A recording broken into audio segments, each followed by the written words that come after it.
한국에서도 크고 작은 일들이 있고, 여기 호주에서도 산불 대신에 원래는 홍수 피해를 보는 지역이 많은 것 같습니다. 또 이제 코로나는 조금 잠잠해졌다고는 하지만 아직도 많은 분들이 자유롭지 못한 생활을 하고 있고, 또 최근에는 독감이 유행해서 다들 환절기에 건강에 유의해야 될 때입니다. 근데 요즘 여러분도 아시지만 아침에 해가 굉장히 일찍 뜹니다. 완연한 봄 기운이고, 도량을 이렇게 살펴보다 보니까 노란색 도마도가 열렸고, 보라색이랑 노란색 수련이 피었고, 또 안 보이던 고추도 풋고추도 생기고, 저 뒷뜰에 오렌지 나무에 또 열매가 되게 잘 익어서 탐스럽게 보입니다. 이게 봄인데도 불구하고 이 열매가 맺고 꽃이 피고 하는 거 보니까 뭔가 이렇게 좀 희망이 있어 보이기도 하고, 아침에 그 기운이 장마 때처럼 이렇게 우중충한 그런 무거운 기운에서 이제 막 벗어난 그런 느낌을 요즘 맞이하고 있습니다. 제 생활은 되게 단초롭습니다. 많은 분들이 심심하지 않냐, 밤에 무섭지 않냐, 뭐 이런 얘기 하는데 전혀 그렇지 않고요. 뭐 저나 소수의 수행한다라는 그런 신분을 가진 분들만이 아니라, 제가 이제 지리산에서 오래 살았잖아요. 지리산 주변에 굳이 그런 출가 신분이 아니라도, 귀농, 귀촌, 내지는, 연세가 있어서 노년이나, 병환 때문에라도 이렇게 자연을 의지하면서 단촐한 생활을 지향하는 분들이 많이 늘어나고 있습니다. 이 생활이라는 게 저희는 뭐 거창하게 수행생활 이렇게 표현해 주시는 분들도 있는데 당치 않고요. 저희들 생활은 되게 단촐합니다. 기본적으로 옛 성현의 가르침에 예불 빼먹지 않는 것을 하루 아침 저녁으로, 또 요즘은 여기가 선원이라 이제 제가 세 끼를 다 밥을 먹질 않기 때문에 부처님께 공양을 올리는 거는 요즘 안 하고는 있지만 아침 저녁으로 조석 예불은 합니다. 또 두 번째 그 스님들께서 전해주시는 수행자로서 해야 될 거는 방금 말씀하신 그 공양입니다. 부처님께 공양을 짓는 소임을 공양주로 하잖아요. 제가 이제 좀 나이가 어린 때 출가를 해서 그런 걸 많이 보고 들었는데, 보통 규모가 있는 절에는 공양주라는 소임을 스님들이 했었습니다. 그리고 이제 막 처음 시작한 초심자 스님한테 맡기는 게 아니라 10년, 15년, 20년 된 스님들이 뭔가 하심하고 대중들을 위하는 마음으로 손수 나서서 그 공양주라는 소임을 했고, 국을 만드는 스님도 있습니다. 갱두라고. 또 그 외에도 이제 나물이나 반찬을 하는 채공이라는 소임도 다 스님들이 했거든요. 근데 요즘엔 출가자도 많이 줄었고, 그 사찰의 어떤 생활 양식이 많이 현대화되고 하면서 공양주 하면 꼭 뒤에 보살이라는 말이 따라요. 가지고 그 부처님 맞이밥을 올리고 대중을 외호하는 그 소임이 마치 여성분들이 해야 되는 것처럼 그렇게 변해 버렸습니다. 하지만 본신은 스님들마다, 사찰마다, 심지어는 뭐 정두, 노두, 마두, 뭐 정통, 소대, 화대 해가지고 그 절을 관리하고 유지하는데 많은 스님들이 그 역할을 나눠서 해왔었습니다. 그리고 그게 맞고. 그 마지막 하나가 지금 여러 가지 소임에 대해서 말씀드린 것처럼, 울력입니다. 그 몸을 움직이고 마음을 집중하는 하나의 수행 방법의 하나로 모든 스님네가 다 그 울력이라는 그 도량을 관리하는, 유지, 보수하기 위해서 육체적인 노동에 함께 참여를 합니다. 이건 역시도 이제 사찰의 스님들이 많이 부족하다 보니까 마을 분들이나 전문가 직업을 갖고 있는 분들께 맡기는 경우들이 요즘은 많이 있더라고요. 그래서 시대는 변했지만 그래도 옛 어른 스님들의 가르침으로 보면은 예불과 공양과 울력은 스님들이 기본적으로 해야 할 수행 생활입니다. 저도 여기서 혼자 지내긴 하지만 그런 것들에 조금 게으르지 않기 위해서 조금 부지런을 떠는 편입니다. 이거는 저희가 이제 승가 공동체에서 하는 일이라면 같은 생활이니까 여러분들은 어떤 생활을 해야 될지 오늘 한번 여러분께 전해드리고 싶습니다. 크게 5가지 정도. 하나는 저희 어린 시절 그 교과목에 보면은 사회라는 그 과목이 있었잖아요. 거기 보면은 의식주 생활이라고 있습니다. 그죠? 예, 의식이 가장 기본이었는데 의는 옷이잖아요. 예, 근데 옷과 식이 먹는 거잖아요. 밥. 그 다음에 주는 주거지 아닙니까?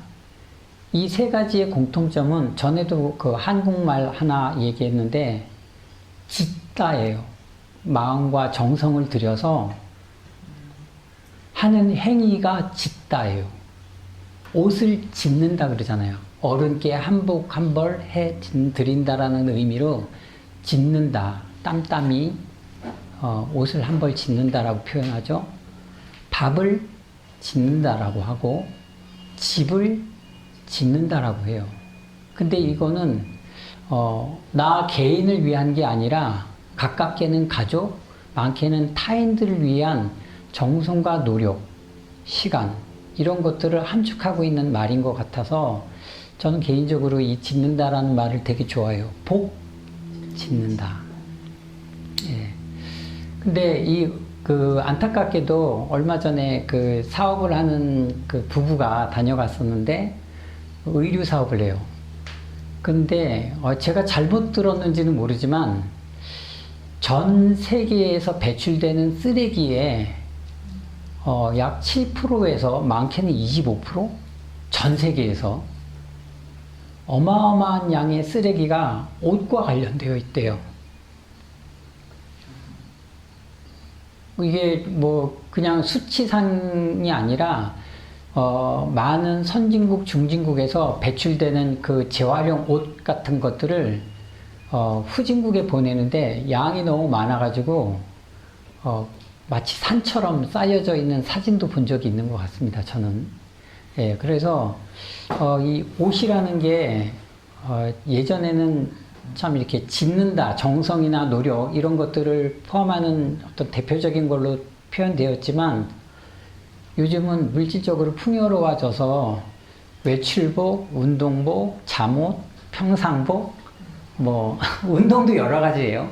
뭐 골프 치시면 골프웨어라 그래서 요즘 다 입으시고 한국에 가면 특이하게 다 컨셉이 같아. 등산복 다 똑같은 타입의 옷을 입고 다니시고 그런 것들 보면 옛날에 저희 학교 다닐 시절에는 이렇게 동기들이랑 산에 가자 그러면 뭐 등산 양말 정도에다가 등산화 신고 청바지에 가편한 티셔츠 뭐 이런 거 입고 다녔는데 요즘은 좀 그런 것들이 전문화 다양화되다 보니까 굉장히 옷이 풍부해졌어요. 또 값이 비싸. 그러니까 이게 어떤 기호나 나에게 맞는 이런 것들을 넘어서서 일종의 과시나 사치가 아닐까 그런 염려도 돼요. 또 하나는 식생활인 거죠. 이제 요즘도 뭐 보면은 그 어느 그 좀 학교 같은 데 보면은 아이들이 굶는 아이들이 있다고 하는데, 그래도 가난이라는 용어는 요즘 주변에서 듣기 힘든 용어가 아닐까 싶어요. 그러니까 이제 가난이라는 게 대표적으로 배고픔, 서러움 이런 건데, 요즘은 굉장히 풍요롭게 다양하게 식생활을 하고 계시잖아요. 저희도 이제 식생활을 합니다만, 과거에는 느끼지 못했던 것처럼 요즘에 선진국에서는 채식 문화가 굉장히 유행하고 있습니다. 고기나 인스턴트 음식 같은 경우는 그렇게 권장하고 하는 사회의 분위기는 아닌 것 같아요.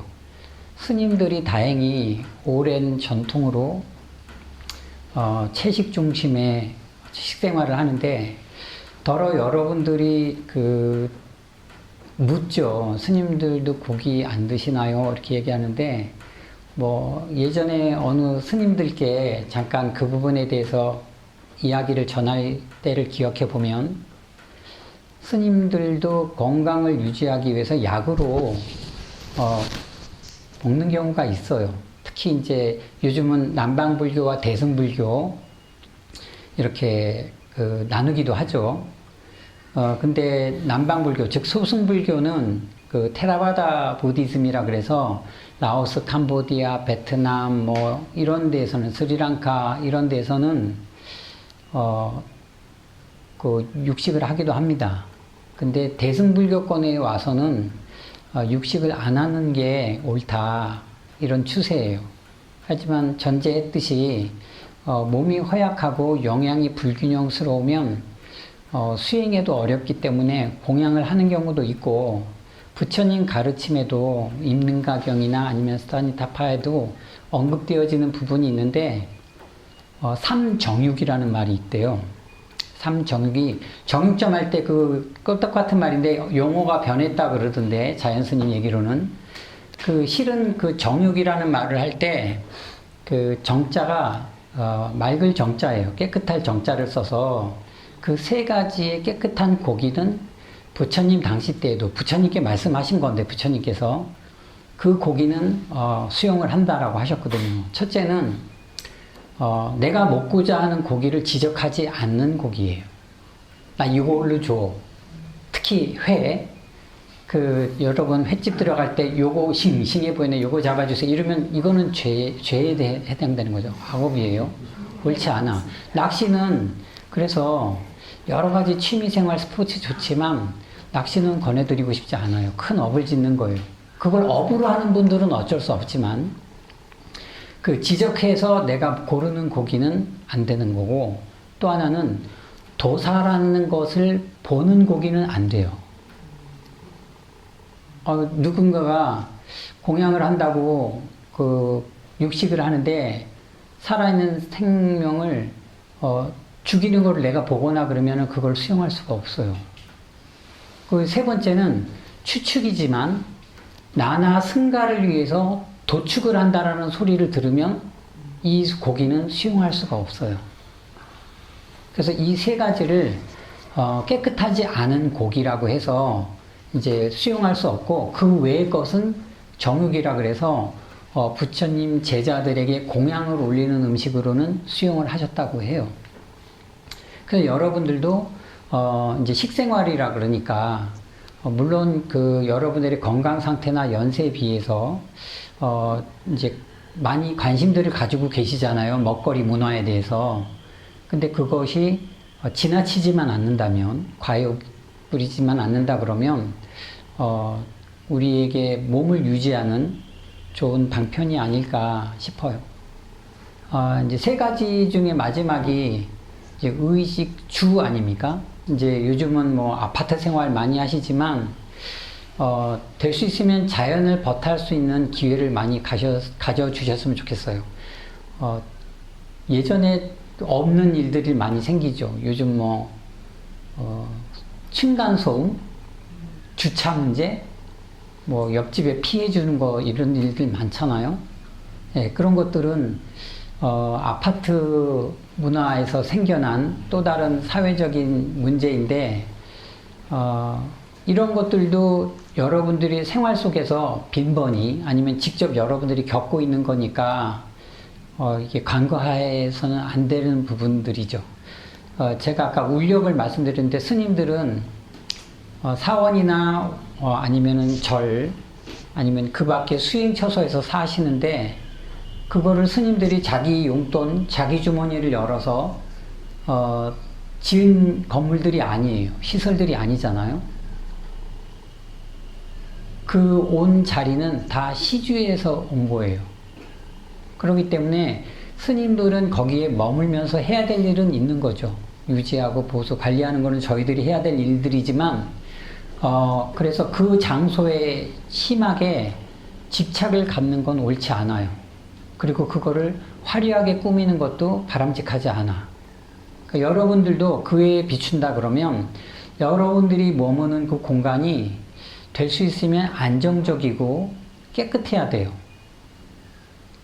물론 여러분 이름으로 내 집이다 하고 사시는 경우도 있지만, 더러는 특히 서양 사회에서는 집을 임대해서 사는 경우도 많잖아요. 그래서 그런 조건으로 보면은 여러 가지 고려해야 될 것들이 있지만, 실상 그 집이라는, 그 주거지라는 것들이 마음을 가다듬는 가장 기초적인 것들이기 때문에 조금 더 여러분들이 편안한 생활을 위해서는 거기에 맞는 노력이 필요하지 않을까 싶어요. 그리고 제가 5가지를 말씀드렸는데 2가지를 더 보태자면, 또 하나는 문화생활이에요. 여가생활. 그 문화생활, 여가생활이라는 게 잘못 이해하면 흥을 돋우고 감각적인 데에 빠지는 경우일 수도 있어요. 저희 그 어린 시절에 막 노래방이 생겼어요. 물론 노래방이라는 걸 가본 적은 있지만, 예를 들면 저희에게는 익숙하지 않은 문화거든요. 교민들 사회에서 제가 잠시 미국에 잠깐 머무를 때 보면은, 그때 유행했던 게 집집마다 노래방 기계를 드리는 거였었어요. 외로움도 달래고, 예, 나쁘진 않은 거죠. 근데 그것들이 너무 흥이 겨운 것들은 좀 옳지 않아. 그래서 제가 드리고 싶은 이 여가생활, 문화생활이라는 건 사치를 피하고 너무 이렇게 감각적인 것에 빠져들지 않았으면 좋겠다. 왜냐하면은 이 여가라는 것들이 그 정신적인 것에 안정을 두는, 스트레스를 해소하는데 도움은 줍니다. 하지만 그 여가 생활을 너무 깊이 하다 보면은 우리가 올바른 정신을 갖는데 오히려 방해가 되는 경우가 많아요. 예전에 보면, 이런 말씀을 드리면 이게 도움이 될까 모르겠는데, 예전에 그 어린 시절에 TV 같은 거를 보면은 언뜻 생각나는 거, 그 웃으면 복이 와요. 뭐 이런 드라마 같은 거 보면은 그 당시에 애환을 담고 있거나 희망을 주는 그런 것들이 많았거든요. 비록 꽁트 코미디라는 이름으로 했지만, 근데 요즘에 그 비슷한 부류의 어떤 내용들을 보면 선정적인 거나 자극적인 것, 예, 흥을 돋우는데 너무 편중하지 않나, 그런 생각이 들고, 저 그런 얘기도 들은 적 있어요. 제가 아침 드라마를 보거나 그런 적은 없지만, 아침 드라마가 대부분 삼각관계를 얘기한다면서요. 그래서 보통 막장 드라마 이런 얘기도 하던데, 예, 그런 것들이 사람들이 흥미를 유발시키고 자극을 주는 것이지 결코 삶이나 정신적인 흐름에 여러분들에게 도움을 주는 건 아닌 것 같아요. 그래서 그런 걸 잘 헤아리셨으면 좋겠고, 마지막으로 이제 제가 여러분께 전해드리고 싶었던 건 이제 사회생활이라는 거죠. 직장 생활을 하시잖아요. 가정 생활.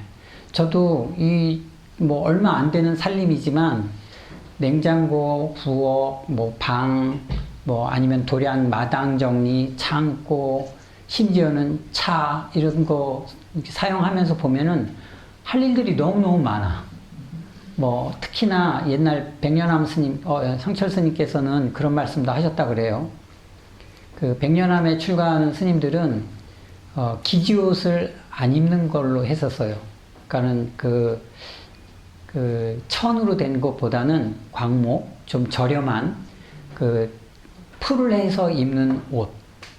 왜냐면은 그 풀을 해서 이제 말려서 발고 이렇게 뭔가 정갈하게 입는 게 이게 부지런하지 않으면 안 되거든요. 그 부지런함이라는 걸 전제로 하면 이게 수행과 연관이 되기 때문에 폼이 아니라 멋내기 위함이 아니라 이 스님들을 입는 옷을 이 가사를 비롯해서 분소의라 그래요. 복전의라 그러기도 하지만 왜냐하면 여러분들이 이거 저희가 다 여러분 시주에 의해서 생기는 것들이기 때문에 복을 지어드리는 옷이다 그래서 복전의라 그러기도 하고 부처님 당시 때에 시작된 말로는 공터에 버려진 쓰레기 중에서 쓸만한 천들을 기워가지고 입어서 똥오줌 분자 그리고 장소 소자를 써가지고 더러운 곳에서 찾아낸 천조가리를 기운 옷 그래서 분소의라는 말을 쓰거든요. 이 가사가 조각조각 되어 있잖아요. 예, 그래서 이게 이제 검소, 그 금검, 절약 이런 거를 상징하거든요. 그래서 여러분들이 이 사회생활을 하는 데 있어서 물론 이제 직장이라든지 아니면 뭐 그 밖에 이 가정생활도 거기에 포함이 된다 그러면 검약해야 되는 거죠.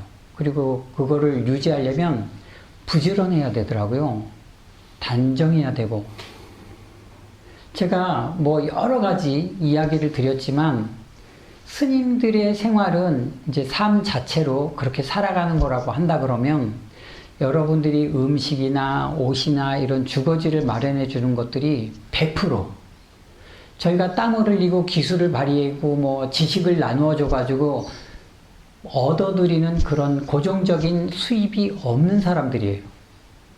그렇기 때문에 저희들은 100% 시주에 의해서 살아가기 때문에 그런 것들이 필요한 거죠. 검약해야 되고 작은 것에 만족할 줄 아는 삶이 필요한 거예요. 그런 생활이 이제 바탕이 되어야 하고 그거에 비춘다 그러면 여러분들도 물론 사회생활을 하면서 뭔가 수입되는 것들이 있겠지만 그런 것들을 내 것인 양, 우리 것인 양만 사용하지 마시고 주변에 좀 어려운 분들께 좀 나눠드리고 함께하는 넉넉한 마음가짐이 좀 필요하지 않을까 그런 생각이 들어요.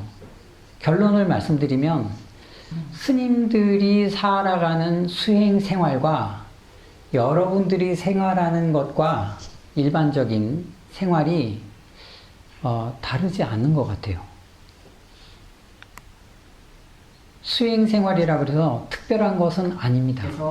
오늘 이야기하고 싶은 분들인들에게 뭔가 보람을 느끼고 모범이 되려면 결국에는 내 스스로가 나를 먼저 챙겨야 되는 게 전제가 되어야 되니까.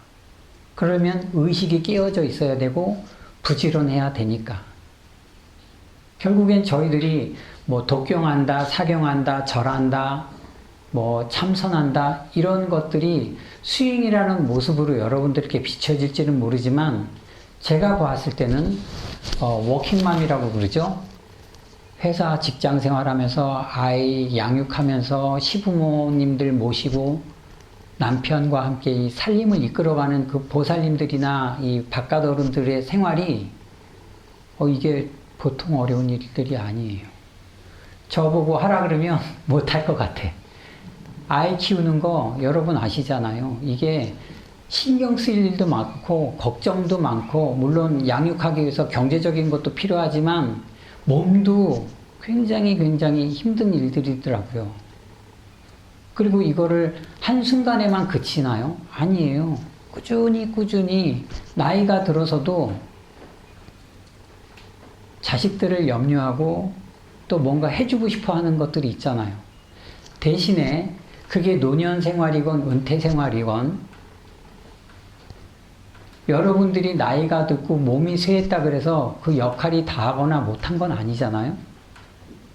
그 안에서 방금 소개했던 것처럼 의식주 생활 안에서 내가 먹고 살만하고 마음적인 여유가 있고 내가 뒤안길을 돌아봤을 때 참 내 가족들에게 내 스스로에게 부끄럽지 않다라고 생각하면 어쩌면 그 노년의 세월이 은퇴한 이후의 생활이 내가 다 하지 못했거나 내가 할 수 있는 것들을 새롭게 시작할 수 있는 좋은 기회가 아닐까 싶어요. 제가 염려하는 건 많은 분들, 특히 지금 노령사회에 저출산에 이 인구가 이제 편중되어지고 있잖아요. 전 세계적으로. 근데 많은 분들이 연세가 높고 이제 할 일이 없다 그래서 삶을 어떤 내리막길로 본다라는 건 옳지 않은 것 같아요. 여러분들께서 마음을 잘 챙길 수 있는 그만한 또 여유가 있으신 거고 또 연륜이라는 거는 젊은 사람들이 대신할 수 없는 큰 가치거든요.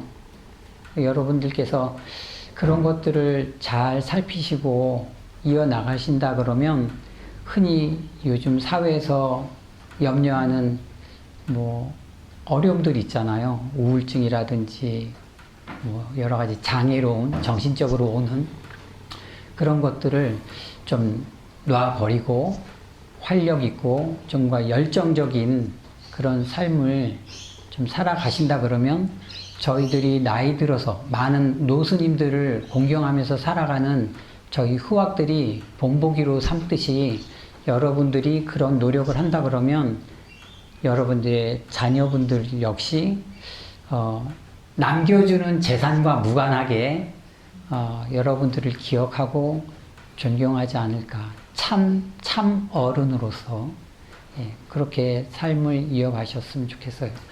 여러분들의 생활과 저희들의 생활이 다르지 않다. 오늘 본문은 이것으로 마치겠습니다. 네.